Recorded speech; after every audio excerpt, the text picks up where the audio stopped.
è andata anche bene perché purtroppo il tendone è collassato e quindi li ha presi solo tutto, quindi alcuni avevano anche un coltello in tasca e sono riusciti a uscire dal telone proprio tagliando col coltello o con il telone, altrimenti rimanevano veramente. Sì, infatti è stata veramente una cosa. Quanti erano? La sera Un centinaio più o meno da quello che.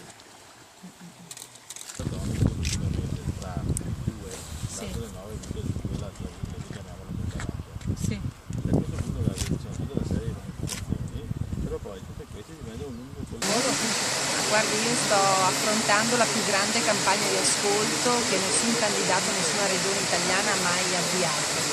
Sono arrivata al 110° comune oggi e quindi anche questi comuni vanno ascoltati. Io non ho nessuna intenzione di sottrarmi al confronto con i cittadini, con nessun spirito di speculazione, semmai qualcun altro che si è precipitato il giorno dopo su questi luoghi.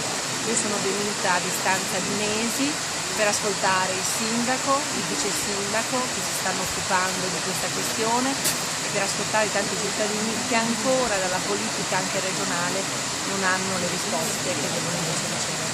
Vede, noi assistiamo ormai da anni che la politica regionale interviene sempre dopo le tragedie. La politica deve invece avere la visione, la lungimiranza di intervenire prima per evitare che queste tragedie, come quella del 2 agosto, si ripetano.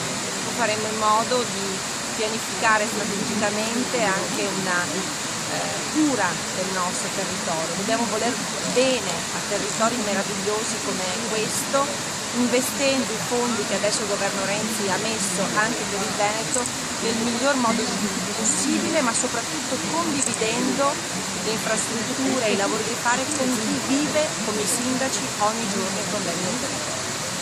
Una domanda di cronaca, è già intervenuta sulla tragedia di Nanto, sulla sparatoria di Nanto. Ieri i familiari della vittima di Cassolla hanno detto di essere razzapiave, parole che in questa provincia hanno un significato particolare, come le vede? Guardi, io rispondo così, con lo slogan Paroni a casa nostra della Lega Nord, noi in Veneto siamo più insicuri e più poveri. Io chiedo ai veneti di essere molto lucidi nel valutare e giudicare la politica.